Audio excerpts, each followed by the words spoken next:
অন্তর্বর্তী সরকারের প্রধান উপদেষ্টা ডক্টর মোহাম্মদ ইউনূসকে নিয়ে চলতি বছরের এপ্রিল মাসেই ২৯টি ভুল তথ্য প্রচার করা হয়েছে।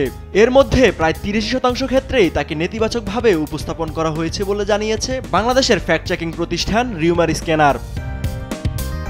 রিউমার স্ক্যানার টিমের পর্যবেক্ষণে দেখা যায়, এপ্রিল মাসে বর্তমান অন্তর্বর্তী সরকারকে জড়িয়ে ১২টি ভুল তথ্য প্রচার করা হয়েছে।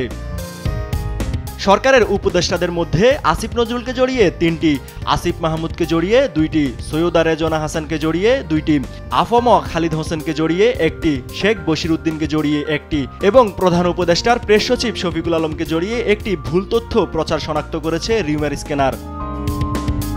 এছাড়া গেল মাসে ইন্টারনেটে ছড়িয়ে পড়া ২৯৬টি ভুল তথ্য শনাক্ত করেছে রিউমার স্ক্যানার। এই সংখ্যার মধ্যে জাতীয় বিষয়ে সবচেয়ে বেশি ১০১টি ভুল তথ্য ছড়িয়ে পড়ার প্রমাণ মিলেছে।